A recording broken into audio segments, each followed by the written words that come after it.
khoảng 400-500 năm trước ấy, thì những cái người từ khu vực Đồ Sơn này, Đồ Sơn Hải Phòng ấy, thì họ đi theo cái dòng nước ấy, kiểu đi đánh bắt cá hải sản ấy, thì đi theo cái dòng nước. Và khi mà di chuyển lên đến cái khu vực Tam Đảo này thì phát hiện ra rằng là ở đây có rất là nhiều hải sản phong phú. Cho nên là 12 người đó là quyết định là ở lại cái khu vực Tam Đảo này để mà lập nghiệp. Đó, có vẻ như là mình đã lạc vào một cái khu dân cư của thị trấn này. Ôi rồi, đây là một con đường mà xe người ta để hai bên như vậy này, trông kìa, để xe linh tinh không.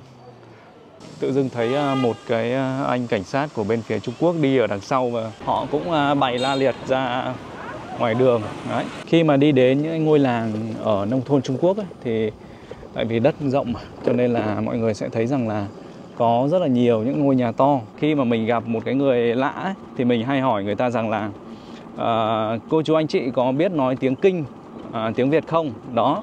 Thì có nhiều người thắc mắc là tại sao mà lại hỏi người ta là ở đất nước Trung Quốc, ở một cái đất nước, một cái quốc gia khác ngoài cái quốc gia Việt Nam, lại hỏi người ta là có biết nói tiếng Kinh không. Và những người đó trách móc, mỉa mai hay là chửi mình rằng là thật sự là không hiểu biết đấy.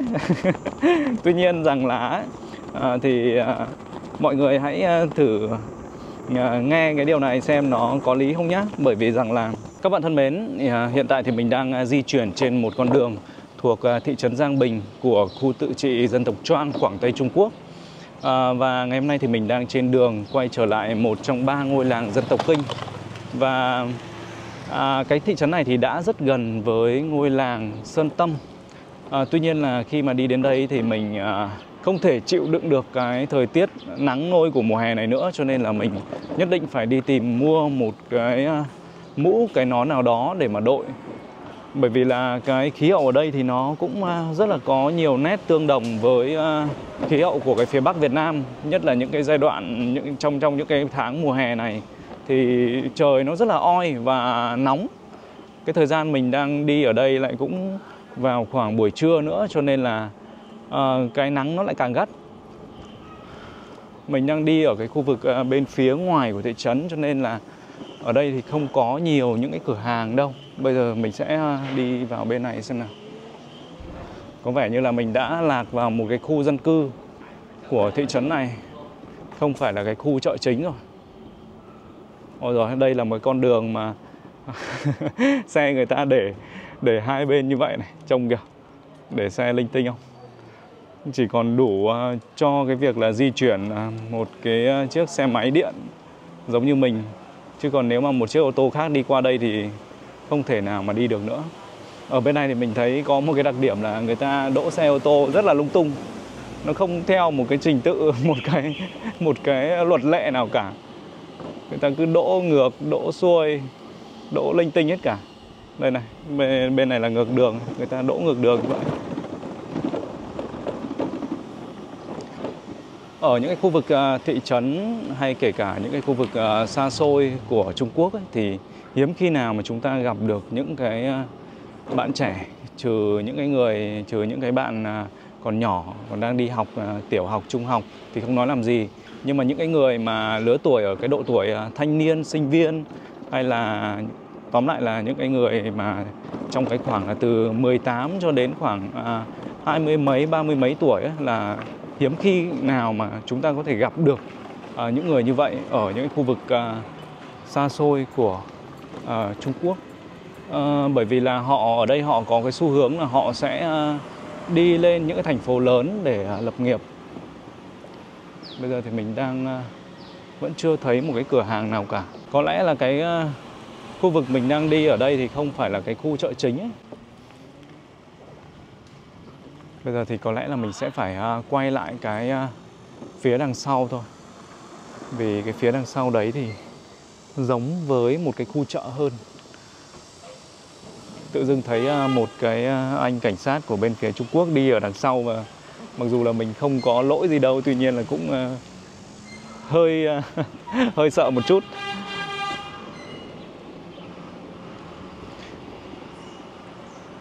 Khi mà chúng ta sang một đất nước khác ấy, thì cái điều chúng ta nhất định phải ghi nhớ đó là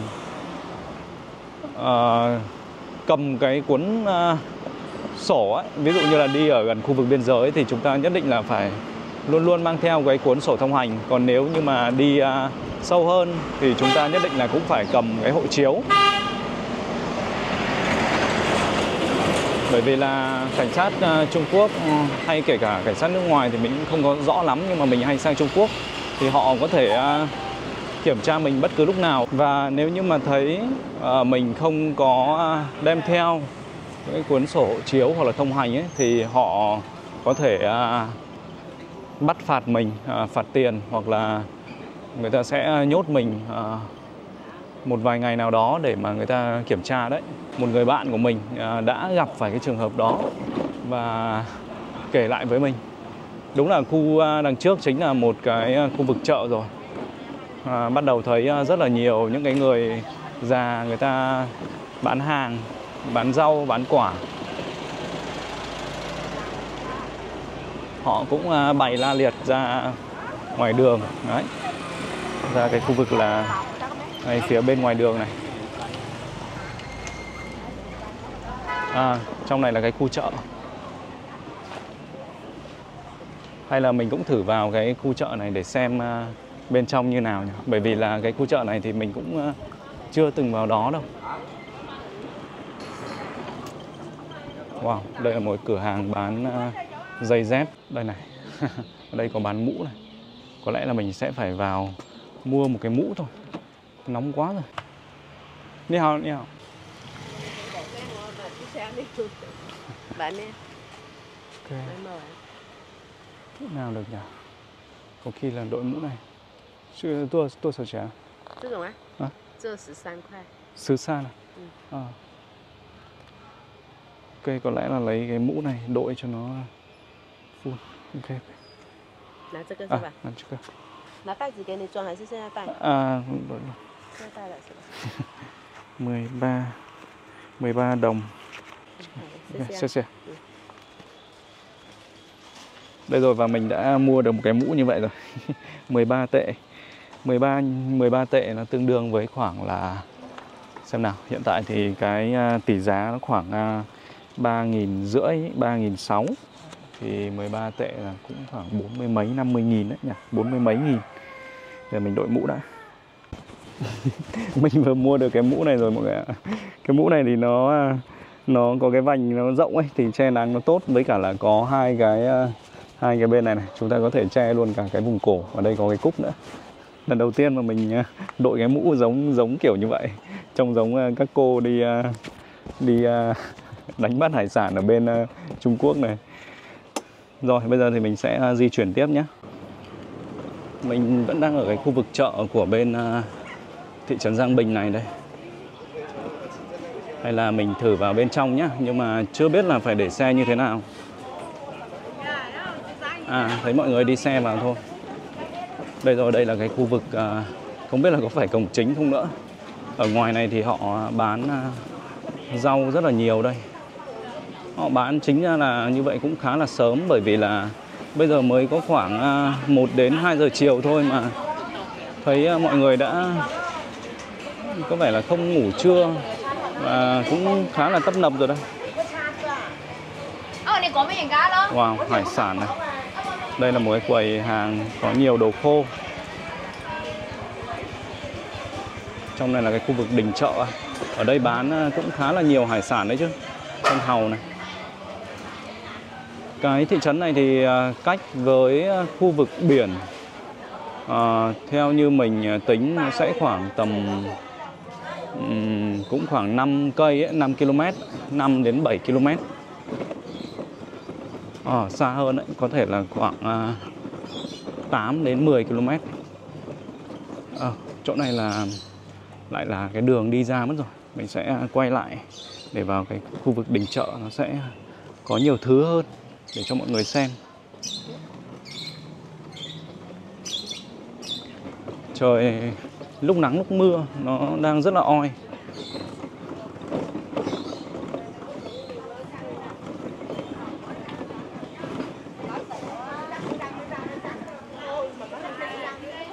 sẽ đi quanh một vòng cái khu vực đình chợ này. Đây là một quầy bán những cái đồ gia dụng, đồ nhựa. Ở trong này là đình chợ này, bán thịt lợn hay là bán thịt gà, thịt vịt, đủ thứ. Còn bên ngoài là đồ nhựa. Đây, đây là một cái khu vực mà người ta làm lông vịt, lông gà. Ui, chó.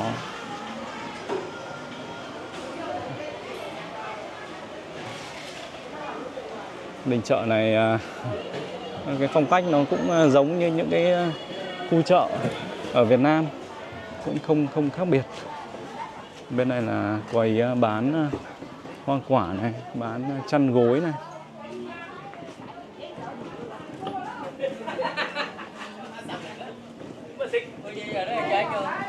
Cái con đường trong chợ này nó có vẻ là cũng bị hỏng khá là nhiều rồi. Toàn là người già.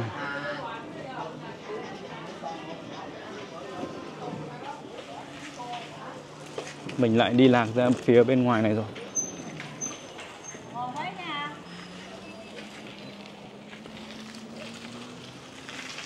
Nếu mà đã đi lạc thì thử đi lên cái phía trên này xem có gì không. Đây này, đây là cái cổng này. Đó. Bạn nào biết tiếng Trung Quốc thì mọi người có thể dịch ra được. Đây có một vài những cái kiểu giống như là những cái lá thuốc ấy.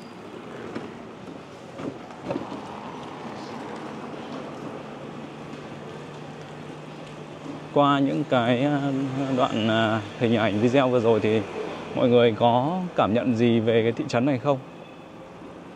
Mình thì thấy là nó có gần như là rất là nhiều những cái nét tương đồng với Việt Nam. Wow, này là gì nhỉ? Sao có một cái cổng trông khá là cổ. Ở bên này thì có cái điều khá là kỳ lạ, đấy là xe cộ người ta đỗ lung tung hết cả. Đỗ bên trái đường, đỗ ngược đường. Các ông các bà cũng ngồi nói chuyện với nhau này. Đây là những cái quầy bán hàng tạp hóa, giống như là những cái quán trà đá của Việt Nam ấy.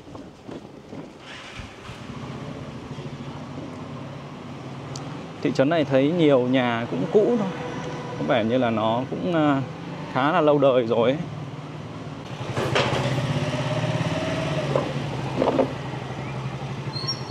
Đây là một cái công trình họ đang xây. Ngay bên cạnh là cái trường, có vẻ là trường tiểu học. Và một cái công trình đang xây ở ngay bên cạnh này. Họ đang xây thêm. Toàn là nhà cũ và nhà cũng không cao lắm. Nhà sẽ khoảng 2 đến 3 tầng. Phải đi đến nông thôn cơ, phải đi đến những cái khu vực. Đây có một cái nhà thờ này.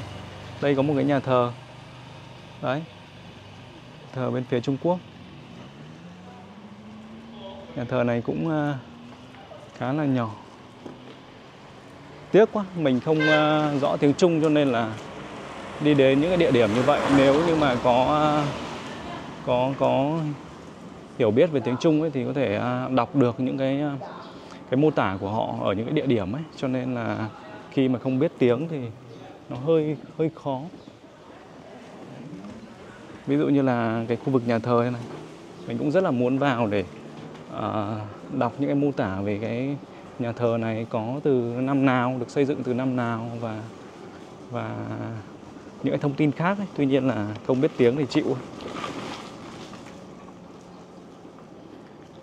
Có lẽ là cũng phải cuối tuần thì người ta mới đến đây và cầu nguyện.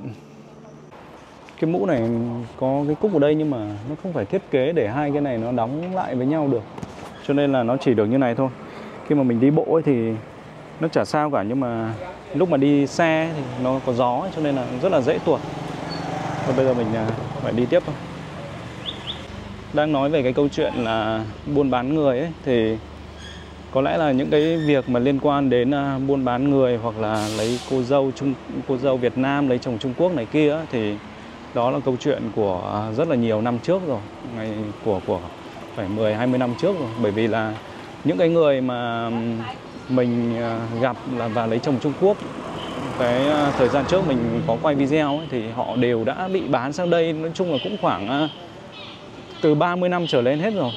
Còn hiện tại thì có lẽ là những cái trường hợp mà bán sang Trung Quốc thì đương nhiên là vẫn còn thôi. Tuy nhiên là do nhờ có truyền thông thì bây giờ thì cũng nhiều người ta cũng có hiểu biết hơn rồi, trừ khi đó là do cái lòng tham của mỗi người thôi. Mình nghĩ rằng là lấy chồng Trung Quốc cho nó cuộc sống nó lấy chồng Trung Quốc thì giàu sang này kia, thì thực tế là khi mà mọi người kỳ vọng như vậy thì mình nghĩ rằng là rất là dễ thất vọng thôi.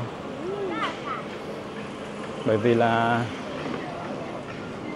nó cũng tùy lắm, trừ khi là mình phải có một cái giá trị nào đó, mình cũng phải ở một cái tầm nào đó thì mình cũng mới cưới được những cái người chồng nó tương xứng với cái giá trị của mình. Chứ còn mà chỉ mong là sang đây xong rồi nghe theo một cái lời môi giới nào đó và lấy chồng Trung Quốc có điều kiện này kia thì nói chung là mình nghĩ là cái tỷ lệ mà lấy được những cái người chồng mà có điều kiện như là những cái lời hứa hẹn đó thì rất là thấp.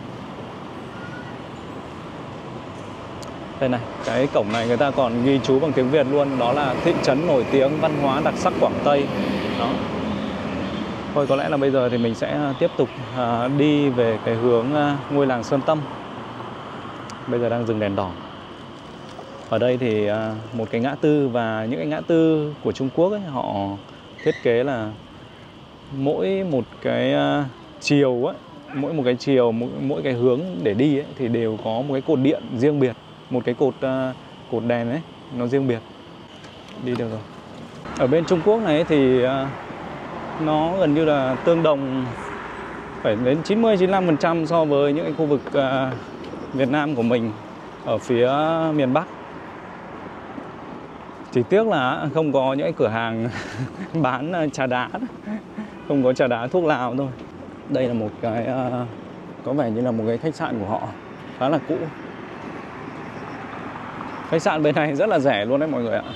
Khách sạn ở những cái khu vực như kiểu thị trấn này thì rất là rẻ luôn đấy. Kể cả là những cái khách sạn ở bên phía giáp với Việt Nam ấy, mặc dù trông rất là đẹp mắt luôn. Cả những cái phòng cũng rất là rộng, 2 giường.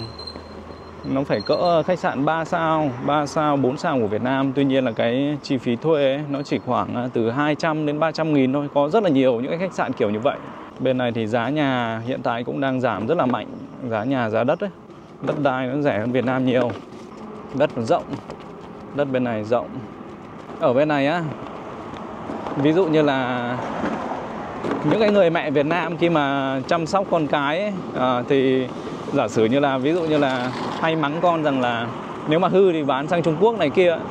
Nhưng mà sang Trung Quốc nhé, thì mình đã gặp những cái trường hợp là khi mà nhận thấy mình là người Việt Nam ấy, thì những người bà mẹ lại nói với con cái họ rằng là đây này, nếu mà hư là sẽ kiểu như là bán cho người Việt Nam ấy, kiểu thế. Cho nên là cũng chưa biết là ai sợ ai hơn đâu. Mình sang bên này thì không sợ. Mình chỉ sợ là mình ví dụ như là mình làm cái gì nó trái pháp luật thì mình mới sợ thôi. Chứ còn đi những cái nơi, những cái nông thôn hay là đi cả những cái nơi thị trấn của Trung Quốc ấy, thì mình không làm gì, mình đi chơi như những cái người bình thường thì nó chả có điều gì mà phải lo lắng cả. Mình chỉ sợ khi mà mình làm sai thôi, đúng không? Đây rồi, đến cái đoạn này là chúng ta sẽ rẽ vào và đi khoảng 2 km, chắc khoảng 2 km nữa là sẽ đến cái ngôi làng Sơn Tâm. Ở những cái chỗ bên cạnh đường này, những cái ruộng này, họ nuôi cái con gọi là con bông thùa, con giun đất ấy. Một cái con nó to như kiểu là ngón tay ấy, và nó có màu hơi xám đen. Nhưng mà cái mùa này thì không phải mùa của nó, cho nên là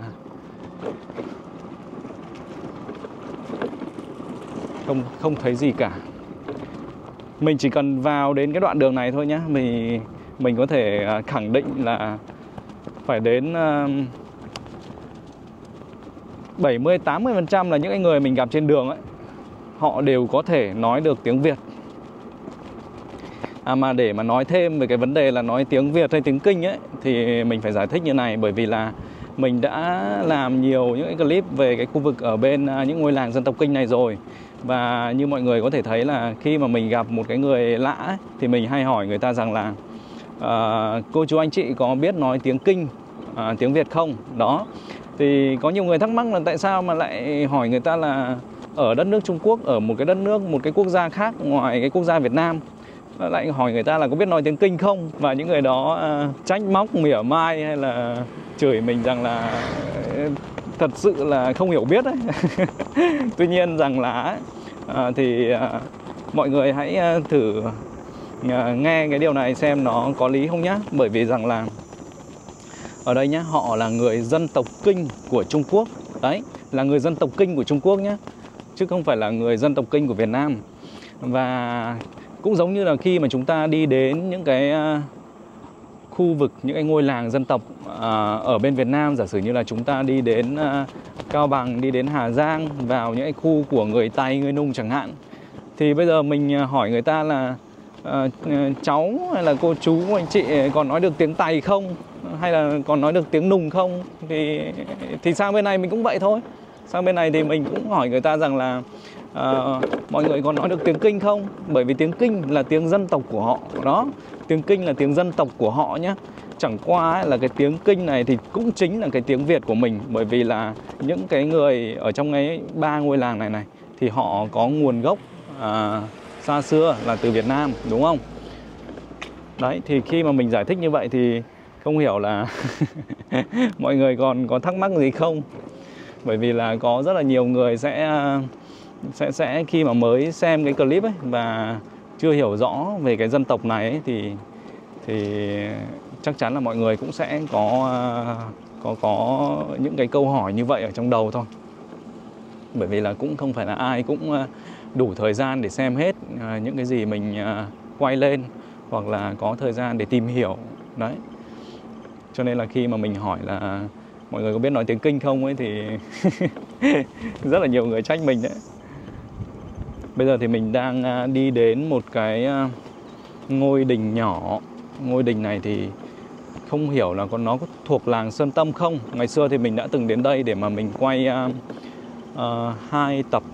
Lúc đó thì có một cái lễ hội của người dân tộc Kinh và được tổ chức ở cái ngôi đình này. Và kể từ cái ngày hôm đó thì mình chưa quay lại luôn. Cũng mấy tháng rồi. Đây là một cái con đường mà nó ở kiểu như là triền đê ấy, kiểu vậy. Ở bên cạnh này là cái con sông. Bên cạnh này là con sông. Mới mấy hôm nọ thôi thì nghe nói là có cái cuộc đua thuyền rồng ở bên phía ngôi làng này. Tuy nhiên là hôm đó thì mình lại không sắp xếp qua được, cho nên là chưa quay được cái đó cho mọi người xem. 3 ngôi làng dân tộc Kinh này nó thuộc địa phận gọi là Tam Đảo Quảng Tây của Trung Quốc. Đó. Và ngày xưa ấy thì gọi là Tam Đảo bởi vì là ngày xưa ấy thì ở đây nó như kiểu là 3 cái đảo ấy ở giữa sông nước ấy. Đó. Cho nên là người ta gọi đây là Tam Đảo, cái khu vực này gọi là Tam Đảo. Và phân bố trên cả 3 ngôi làng đó luôn. Thì có 2 ngôi làng, đó là ngôi làng Vạn Vĩ và ngôi làng Vu Đầu. Thì nó gần với khu vực biển hơn, cho nên là những cái ngôi làng đó thì người ta còn có thể làm những cái gì mà liên quan đến đánh bắt hải sản này, hoặc là làm về du lịch biển. Tuy nhiên là ngôi làng Sơn Tâm này thì gần như là sẽ không có khách du lịch luôn, bởi vì là họ không ở gần biển. Và họ ở đây thì ngoài cái việc là dân tộc Kinh ra thì thực tế là nó cũng không có một cái địa danh hay là một cái đặc điểm nào nó đủ nổi bật để mà làm về du lịch. Còn ngôi làng Vạn Mỹ và ngôi làng Vu Đầu ấy thì thứ nhất là vừa gần biển này, thứ hai là họ là những người dân tộc Kinh nói tiếng Việt, có rất là nhiều những cái đặc điểm của người Việt ấy, hay là về văn hóa, về phong tục tập quán này kia, cho nên là có nhiều đoàn du lịch của Việt Nam thường xuyên đi đến những cái khu vực đó để thứ nhất là vừa chơi ở biển này, thứ hai là tìm hiểu về văn hóa chẳng hạn. Đó. Mình thì mình cũng có kết nối làm du lịch với cả công ty du lịch, cho nên là nếu như mà các bạn mọi người muốn đến với những ngôi làng này hoặc là đi đến tham quan ở những cái khu vực mà ví dụ về biển hay là về những cái liên quan đến những cái khu vực biên giới, hay kể cả đi sâu hơn ấy, ở Trung Quốc ấy, thì mọi người cũng có thể liên lạc với mình thì mình sẽ tư vấn cho. Mình đang không hiểu là mình có đi sai đường không, bởi vì là cái lần gần nhất mà mình đến cái ngôi làng này để xem lễ hội đó, lễ hội của dân tộc Kinh ấy, thì nó từ năm trước rồi ấy. Và hình như là mình đã đi vượt rồi, bởi vì rằng là ra đến ngoài kia thì đã là một cái cây cầu rồi, và theo cái trí nhớ của mình thì không được đi qua đó. Có lẽ là lại phải quay lại để đi theo cái hướng này vậy. Mình đang đi một mình giữa những cái ngôi làng nông thôn của bên phía Trung Quốc ấy. Thực ra không có gì phải sợ đâu mọi người ạ. Chưa đi thì lo lắng thôi, chứ còn đi rồi thì thấy nó cũng như phía bên Việt Nam mình thôi. Kể cả bây giờ mình đi lên những cái khu vực xa xôi của đất nước, giống như là đi lên những cái khu vực miền núi kiểu Cao Bằng, Hà Giang ấy, thì mình mới đi, một mình đi thì mình sẽ có những cái sự lo lắng nhất định. Nhưng mà nếu mà lo lắng thì lại chả có cái gì quay lên để cho mọi người xem. Cho nên là cứ đi thôi ấy. Ở đây thì có cái ao này, người ta ở đây chắc là nuôi tôm rồi. Nuôi tôm, nuôi cá gì đó. Mình chưa vào đến khu vực ngôi làng bên trong đâu, bởi vì là mình đang đi tìm cái ngôi đình này trước, còn ngôi làng còn phải đi qua những cái ngôi làng Trung Quốc ở đây này. Đây là những ngôi làng Trung Quốc nhé, những cái căn nhà mà mọi người đang nhìn thấy ấy, là những cái ngôi làng của người Trung Quốc. Mình còn phải qua khoảng 2 đến 3 ngôi làng Trung Quốc nữa thì mới đến cái ngôi làng dân tộc Kinh Sơn Tâm. Tuy nhiên là mình chưa vào đó, mình đang đi tìm cái ngôi đình mà trước đây mình từng được đến. Hôm đó thì mình đi theo những cái cô ở trong làng Sơn Tâm. Những cái cô đó thì khi mà biết mình sang đây để quay cái văn hóa của người dân tộc Kinh ấy, thì các cô rất là vui, và các cô đã dẫn mình đến cái địa điểm đó để tham quan, để xem và quay về cái lễ hội đó. Cái mùa hè này là cũng là cái mùa lễ hội ở bên dân tộc Kinh đấy. Sắp rồi, tầm cuối tháng 6 này trở đi là bắt đầu sẽ có những cái lễ hội ở bên này, những cái lễ hội của người Kinh. Có rất là nhiều nét tương đồng với dân tộc Kinh, với những người Kinh ở bên Việt Nam của chúng ta. Nói gì thì nói thì người Kinh ở bên Trung Quốc này, những cái người dân tộc Kinh này và người Việt Nam của chúng ta thì đều có chung một cái nguồn gốc ấy. Tuy nhiên là theo những cái thông tin khác nhau ấy, thì mọi người cũng hiểu đa phần là theo hai hướng. Thứ nhất ấy là khoảng 400-500 năm trước ấy, thì những cái người từ khu vực Đồ Sơn này, Đồ Sơn Hải Phòng ấy, thì họ đi theo cái dòng nước ấy, kiểu đi đánh bắt cá hải sản ấy, thì đi theo cái dòng nước. Và khi mà di chuyển lên đến cái khu vực Tam Đảo này thì phát hiện ra rằng là ở đây có rất là nhiều hải sản phong phú. Cho nên là 12 người đó là quyết định là ở lại cái khu vực Tam Đảo này để mà lập nghiệp. Đó, đây là một cái thông tin đầu tiên. Còn cái thông tin thứ hai ấy thì đó là do cái hiệp ước Pháp Thanh ấy, năm 1887 thì cái khu vực Tam Đảo này bị Pháp cắt cho nhà Thanh, cho nên là sau đó đang từ người Việt Nam lại trở thành người Trung Quốc. Thì thực tế là sau khi mà mình nói xong thì mình nghĩ ra rằng là thực tế thì nó vẫn là một thôi, dù là hai thông tin nhưng mà đều cuối cùng nó vẫn là quy về một thôi. Đó là thực tế thì họ đều là những người Việt Nam mà ngày xưa thì họ di cư lên đây. Tuy nhiên là họ vẫn là người Việt Nam thôi. Tuy nhiên là đến hiệp ước đó thì đang từ người Việt Nam và trở thành người Trung Quốc chỉ vì một cái văn bản nào đó của nhà Pháp cắt cho nhà Thanh. Đó, họ ở đây thì họ đương nhiên là họ trên đất nước Trung Quốc thì họ phải chịu sự quản lý, chi phối của chính quyền Trung Quốc chứ, đúng không? Cũng giống như là những người Hoa ở Việt Nam ấy, thì họ cũng phải chịu sự quản lý của những người của chính quyền Việt Nam chứ.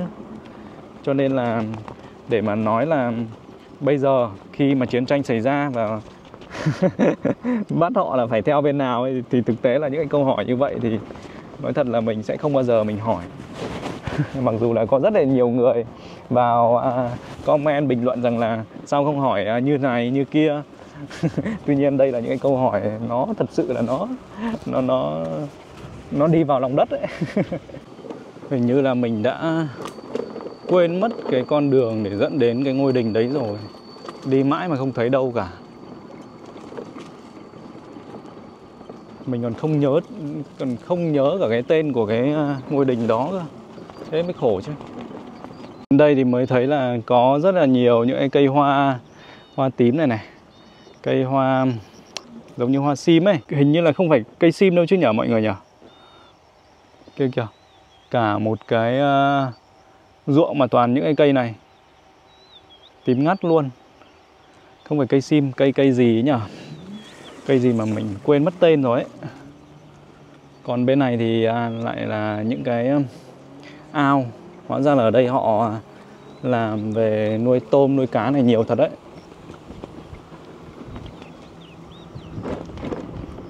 Cây tím tím này này, hoa tím này này là cây gì nhỉ mọi người nhỉ? Mình quên mất tên rồi, ai biết thì mọi người comment lại giúp mình với nhá.